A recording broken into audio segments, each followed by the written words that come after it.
रति सतगुरु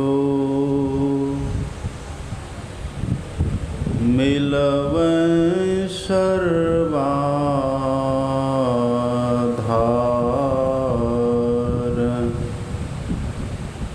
मंगलमय मंगल करना विनवा बारंबार।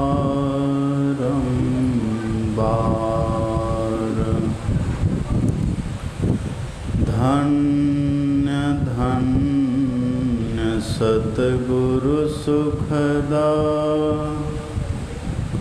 महिमा कही न जाय।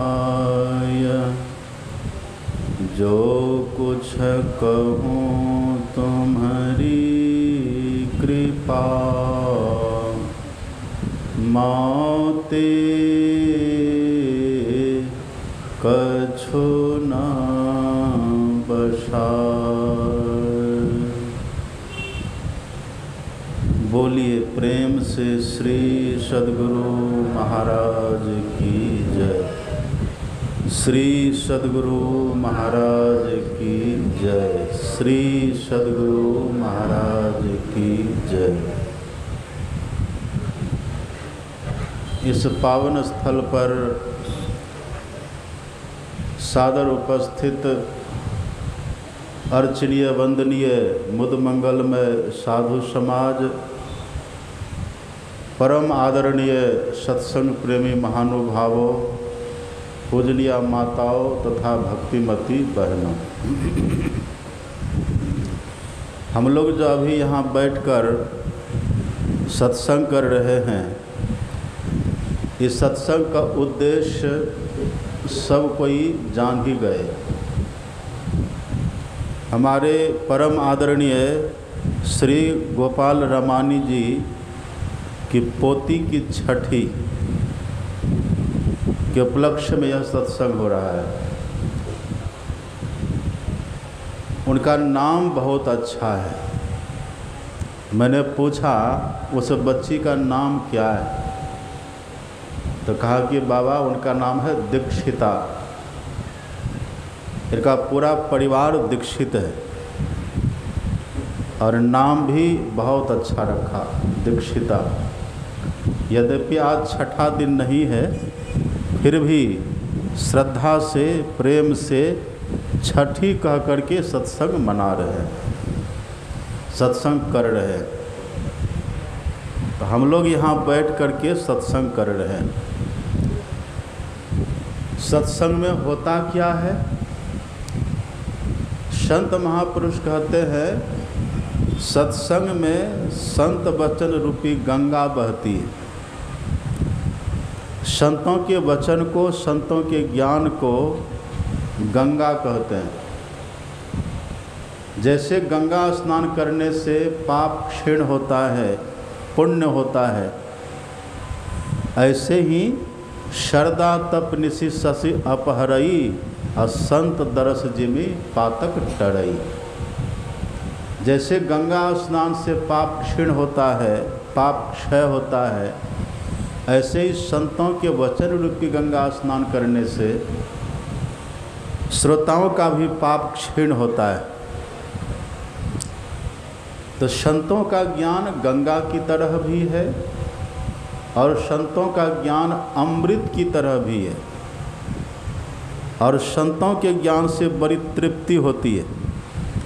यदि कोई समझ करके श्रद्धा के साथ संत वचन को, सत्संग वचन को सुने, जैसा कि राम भगवान ने कहा था माता सबरी से, दूसरी रति मम कथा प्रसंगा। हे सबरी, दूसरी भक्ति है कि मेरी कथा में, मेरी सत्संग में, मेरे सत्संग में प्रेम करो, रति करो। यदि कोई व्यक्ति रति के साथ, श्रद्धा के साथ, प्रेम के साथ सत्संग को समझ करके सुने, समझते हुए सुने, और श्रोता भी जैसी तैसी बात नहीं सुनावे, केवल संत वाणी सुनावे, तो तो बड़ी तृप्ति होती है। और आप पढ़िएगा गुरु महाराज की वाणी को, सदगुरु महाराज जी ने कहा है सत्संग में संतवाणी नहीं हो तो फिर सत्संग की महिमा ही खत्म हो जाती है। इसलिए सत्संग में श्रोता संतवाणी के आधार पर सत्संग सुनावे वक्ता, और जो श्रोता हैं वो बहुत श्रद्धा के साथ, प्रेम के साथ और समझते हुए सत्संग को सुने। इसको अमृत कहा गया है। कबीर साहब की वाणी सब जानते हैं, सब पढ़े हैं। संत कबीर साहब कहते हैं मूर्ख जन कोई सार न जाने और सत्संग में अमृत बरसे। अमृत की वर्षा होती है यहाँ। कितना सुंदर पाठ आपने सुना है अभी, और ये प्रसंग इतना बढ़िया है। यह जो पाठ आपने सुना है ना, यह पाठ भगवान शंकर और माता पार्वती का संवाद है। मानो माता पार्वती ने प्रश्न किया, जिज्ञासा करी हो, और भगवान शंकर ने उसका समाधान किया। भगवान शंकर ने कहा गिरिजा संत समागम समन लाभ कछुआन, अब बिनु हरि कृपा न होई सो गावही वेद पुराण। हे पार्वती, मानो जैसे पार्वती माँ ने प्रश्न किया। ये प्रश्न बहुत बड़ा प्रश्न है कि इस दुनिया में सबसे बड़ा लाभ क्या है। इसी पर तुलसीदास जी ने एक भजन भी लिख दिया है। गोस्वामी तुलसीदास जी लिखते हैं लाभ कहाँ मानुष तनु पाए, लाभ कहाँ मानुष तनु पाए। कहाँ का अर्थ होता है क्या, कहाँ मतलब कहाँ, और कहाँ मतलब क्या। तो तुलसीदास जी कहते हैं यह जो मानव का शरीर हम लोगों को मिला, जो मानव तन अभी मिला है, इस मानव तन को पा करके, मानव तन ले करके अथवा मानव तन में आ करके लाभ क्या हुआ, कौन सा लाभ हमने पाया, क्या लाभ हमने पाया। मानव तन पाने का लाभ क्या है, मानव तन हमने क्यों पाया, इसको पा करके पाना क्या चाहिए, सबसे श्रेष्ठ वस्तु क्या पाना चाहिए, क्या सबसे बड़ा लाभ हो। यही तुलसीदास जी कहते लाभ कहाँ मानुष तनु पाए, मानव तन को पा करके क्या लाभ मिला। वही प्रश्न है माता पार्वती का।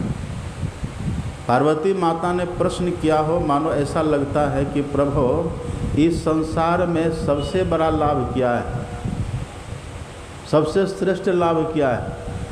और यह प्रश्न भी माता पार्वती ने जैसे मनुष्य के लिए किया हो, मानव तनधारी के लिए क्या हो। हे भगवान, आप कृपा करके बतलाइए सबसे बड़ा लाभ क्या है मनुष्य के लिए, सबसे श्रेष्ठ लाभ क्या है। तब भगवान शंकर ने कहा गिरिजा संत समागम सम न लाभ कछुआन। हे पार्वती, संतों के संग के समान दूसरा कोई लाभ नहीं है। ये सबसे बड़ा लाभ है। हम मनुष्य बने, शरीर हमारा स्वस्थ है, सबल है, निर्मल है और निरोग है, निरामय है। शरीर हमारा हर तरह से स्वस्थ सुडौल सुंदर है, हर तरह से हम ठीक ठाक हैं। और इसमें यदि संत महापुरुष का दर्शन हो गया, संत महापुरुषों का संग हो गया, शंकर भगवान कहते देवी इससे बड़ा कोई लाभ नहीं है। कौन बोल रही है बात, हंसी मजाक लग रही होगी।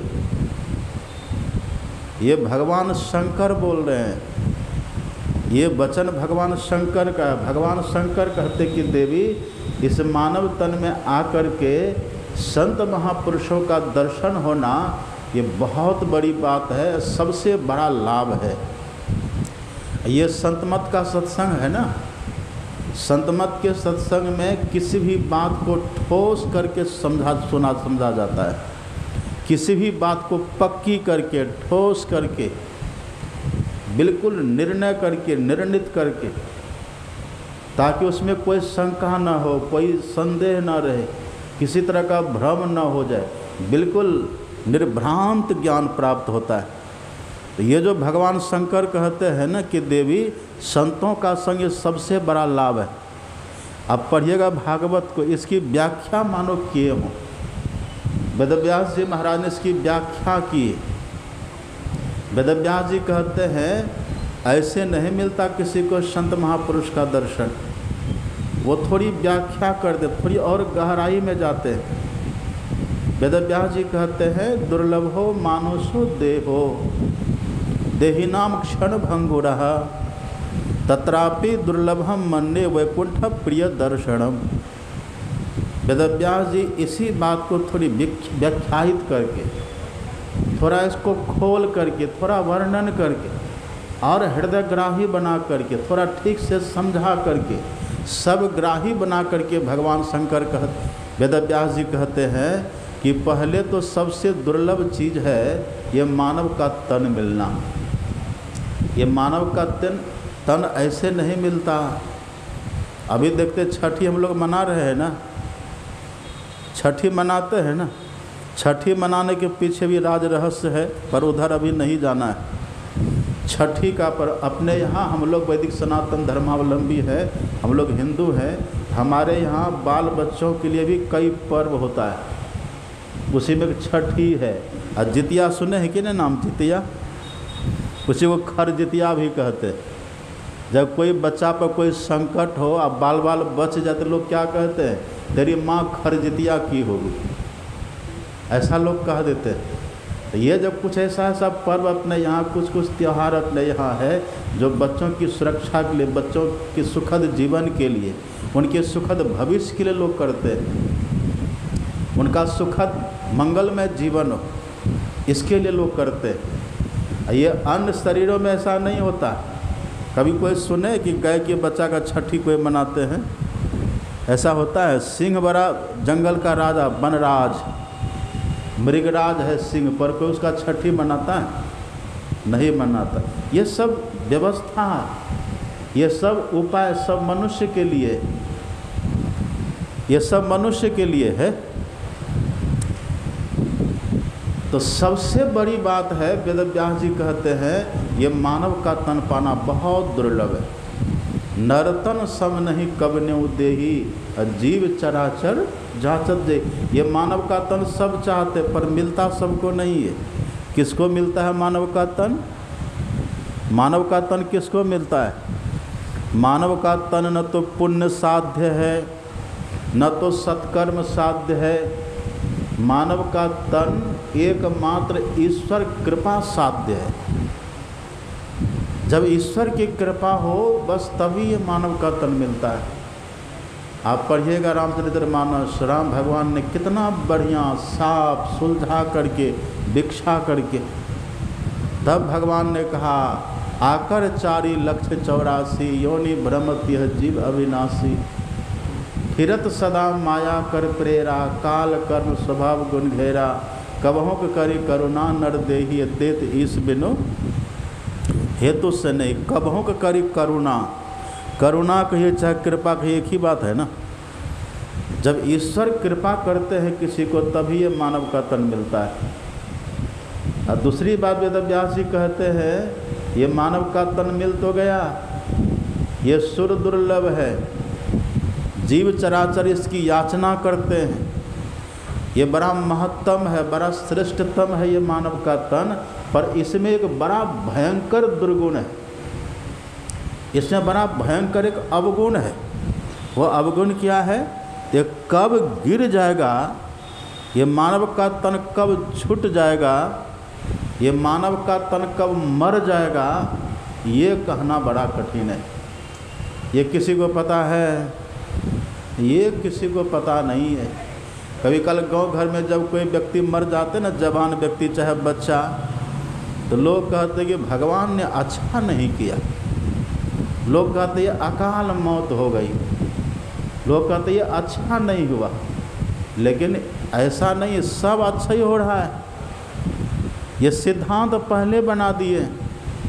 संत महापुरुष कहते नहीं बालक नहीं यौवने और नहीं वृद्धि कछु बंध, अब अवसर नहीं जानिए जब आए पड़े जम फंद। जम का फंदा कब हैगा किसी को पता नहीं है तो बड़ा श्रेष्ठ। है तो बड़ा महत्तम शरीर ही है।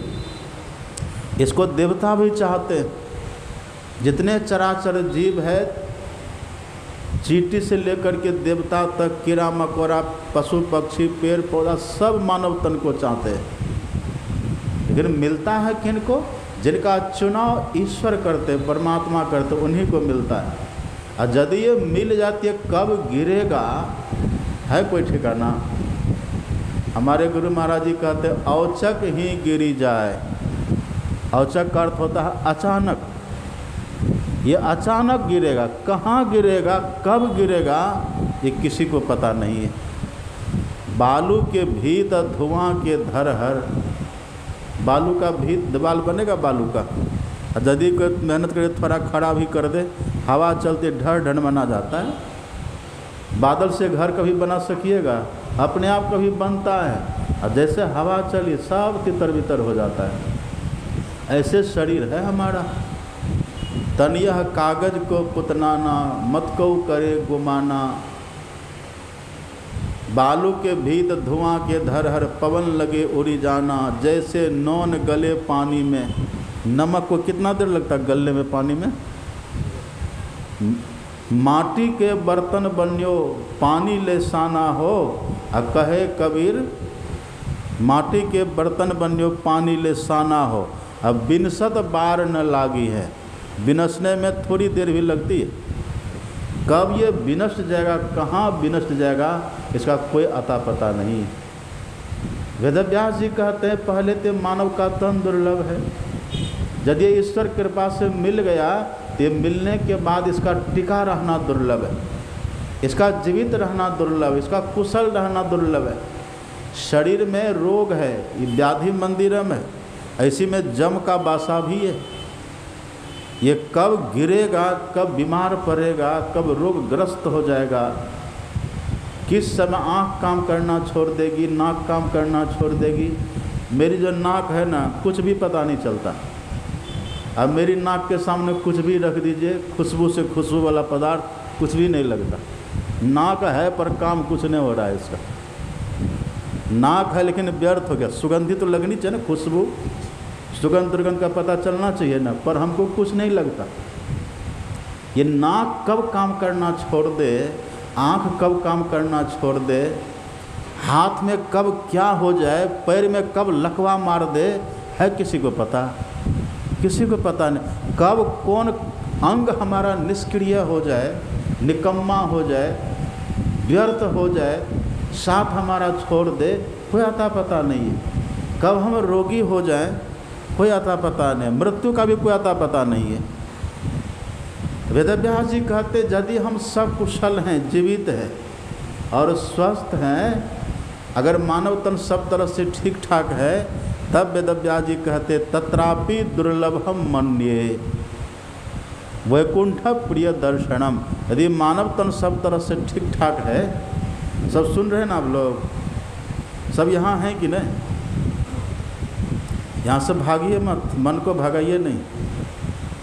सत्संग का भी सबसे बड़ा दोष है मन भाग जाना।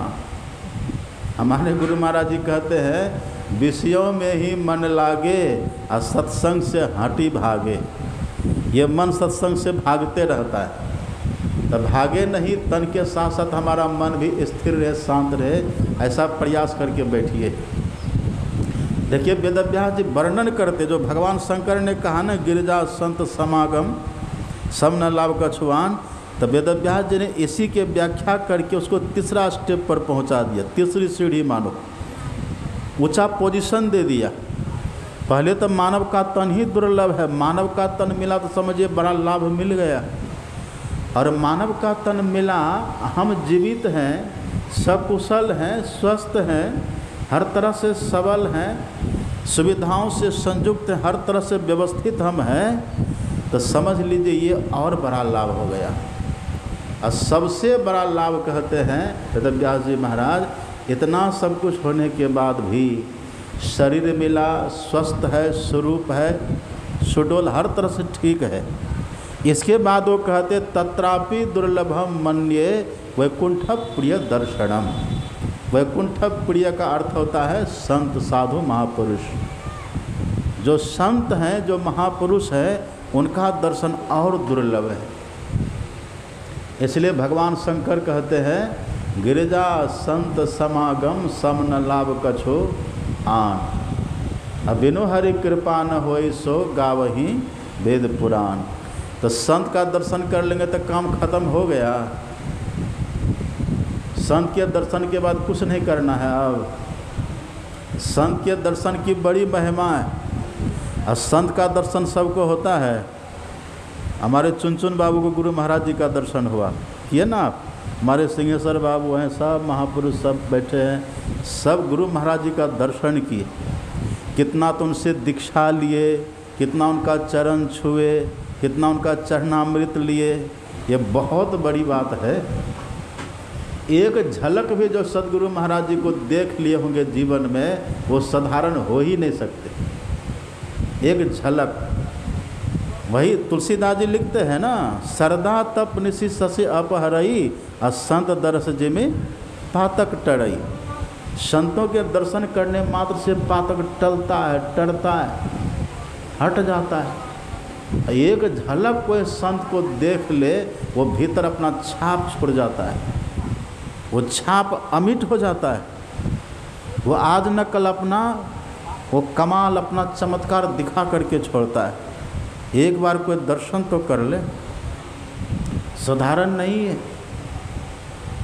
तो ये बहुत बड़ा लाभ है। ये होता है किसको? ये किसको होता है? आप पढ़िएगा काकभूषुंडी जी महाराज की वाणी। काकभूषुंडी जी जो भी कुछ बोलते हैं ना, पढ़ी लिखी बात नहीं बोलते हैं, वो सुनी सुनाई बात नहीं बोलते हैं। वो जीवन में प्रैक्टिकल करके, जीवन में उतार करके, अपना नेचर वैसा बना करके, स्वभाव वैसा बना करके, और तब वो कहते हैं। काकभूषुंडी जी महाराज कहते हैं, निज अनुभव, निज अनुभव मैं कहूँ खगेशा, हे पक्षीराज गरुड़, मैं अपने अनुभव की बात कहता हूँ। मैं कोई सुनी सुनाई बात नहीं कहता। मैंने जो देखा है, मैंने जो अनुभव किया है, मैंने जो प्रत्यक्ष बोध किया है, वही मैं कहता हूँ। क्या कहता हूँ?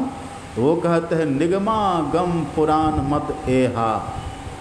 निगमागम, निगम मतलब वेद, आगम मतलब पुराण। निगमागम पुराण मत एहा, कहीं सिद्ध मुनि नहीं संदेहा।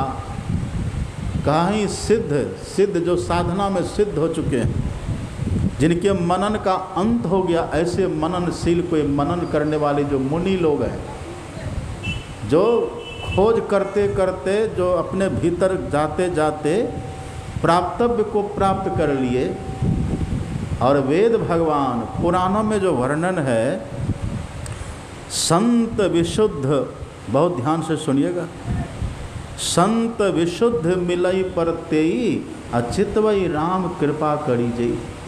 विशुद्ध संत, प्योर संत, बिल्कुल शुद्ध संत, वास्तव में संत, ये उनको मिलते हैं जिन पर चितवई राम कृपा करी, जिन पर भगवान कृपा करके अपना, भगवान जिन पर कृपा करके जिनको देखते, ये इनको कल्याण हो, तो भगवान फिर उनको ऐसे संत का दर्शन करा देते हैं, करा देते हैं। अब एक बात और देखिए, किसी भी तरह से संत का दर्शन कर लीजिए, किसी भी तरह से, चाहे निंदा की दृष्टि से, चुगली की दृष्टि से, या फिर अनमनस्क ढंग से, या फिर अनजान रह करके, या फिर ज्ञान में रह करके, या फिर अश्रद्धा से, या फिर श्रद्धा से, आप किसी भी तरह से संत का दर्शन करिए। किसी भी एक नज़र देख लीजिए संत को, आपके भीतर में कुछ न कुछ हलचल जरूर हो जाएगा। बिजली का करंट देखें, आप बिजली के करंट को किसी भी तरह से छुइए, क्या करेगा वो? हलचल कुछ न कुछ कर देगा कि नहीं? कुछ न कुछ झटका तो कुछ न कुछ लगेगा ना, कुछ न कुछ कर तो देगा वो। संत का दर्शन किसी भी तरह से हो जाए, बस वो अपना काम कर लेते हैं। समय से काम उनका हो जाता है, पर ये सबको नसीब नहीं होता। ये सबके साथ ये घटना घटित नहीं होती। निगमागम पुराण मदेहा कहे सिद्ध मुनि नहीं संदेहा, संत विशुद्ध मिलई परतेई, चितवई राम कृपा करी जी। बिनु सत्संग विवेक न होई, राम कृपा बिनु सुलभ न सोई। ये संत का दर्शन उनको मिलता है जिन पर ईश्वर की बड़ी कृपा है। हम लोग को गुरु महाराज जी का दर्शन हो रहा है कि नहीं, कहिए तो हो रहा है। आप पढ़िएगा, गुरु महाराज जी की वाणी पढ़िए। हमारे गुरु महाराज जी कहते हैं कि पहले के लोग जब दूर दूर रहते थे ना, तो चिट्ठी भेजते थे, पत्र भेजते थे, और पत्र भेज करके, चिट्ठी भेज करके दूसरे का वो समाचार जानते थे, खबर लेते थे। तो गुरु महाराज जी कहते थे कि चिट्ठी आधी मुलाकात है, चिट्ठी आधी मुलाकात है। जैसे हमारा कोई मित्र है, उसने हमारे नाम से चिट्ठी भेजा, पत्र भेजा, अब कहिए पत्र मिला तो कितनी खुशी होती है। चिट्ठी के मिलने से खुशी होती है कि नहीं आपको? अब चिट्ठी का ज़माना ख़त्म हो गया, मैसेज चलता है ना। अब तरह तरह का देखते हैं, तरह तरह का ग्रुप लोग बना करके रखते हैं। मोबाइल में कितना कितना ग्रुप होता है, उसमें मैसेज आते रहते, जैसे देखता है मैसेज भीतर आह्लादित हो जाता है। ये पहले की चिट्ठी ही तो है। हमारे सदगुरु महाराज जी कहते हैं चिट्ठी आधी मुलाकात है। और चिट्ठी कहने का भाव, जैसे चिट्ठी आधी मुलाकात है ना, ऐसे ही संतों का ज्ञान आधी मुलाकात है। सदज्ञान हो तब, उलुल जुलुल बातें हो तब नहीं। जो प्योर ज्ञान है गुरु महाराज जी का, प्योर ज्ञान जो सदगुरु महाराज जी का है, यदि ये ज्ञान कोई सुने, कोई समझे, कोई बूझे, कोई विचारे, कोई हृदयंगम करे, उसको अपने आचरण में उतारे, उस पर चले, उसका संग करे, देखिएगा धीरे धीरे मन उसमें रंगने लग जाता है। आप एक पेपर आपने देखा होगा, ब्लॉटिंग पेपर देखे, उसको कहते हैं स्वच्छता कागज, देखे आप। अब स्वच्छता कागज को जैसा रंग के साथ रख दीजिए ना, वो धीरे धीरे वही रंग खींच लेता है।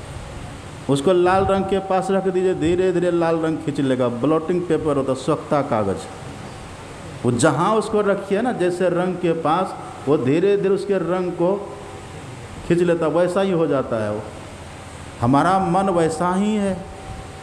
यदि हम मन से गुरु महाराज जी के ज्ञान को श्रद्धा के साथ उनको सुने, समझें और हृदयंगम करें, उस पर चलने की हम कोशिश करें, तो देखिएगा धीरे धीरे हमारा मन उसमें रंगने लग जाता है, रमने लग जाता है। सुन रहे हैं बात? बोकारो छाप कहाँ गए आप? सही है मत। माता जी हमारी बोकारो की रहने वाली। क्या कह रहे थे हम? हाँ?